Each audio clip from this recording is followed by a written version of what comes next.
कि तभी आसमान बोलता है और बारिश होने लगती है। और ये कुत्ता जब जाता है और छाता लेके भागने लगता है कि तभी उसका मालकिन आवाज लगाती है और रुकने के लिए कहती है। फिर वो मालकिन प्लास्टिक लेकर दौड़ कर आती है और कुत्ते को ढक देती है, फिर कुत्ते को भेज देती है। ये कुत्ता कहाँ जा रहा है ये जानने से पहले वही लोग हमारे चैनल को सब्सक्राइब और वीडियो को लाइक करेंगे जो लोग अपने माँ से प्यार करता हो और उसे हमेशा खुश देखना चाहता है।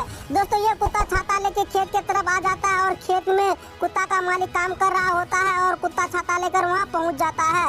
मालिक और कुत्ता बारिश से बचकर घर आ जाता है। तो दोस्तों, इस कुत्ते के लिए एक लाइक तो बनता है।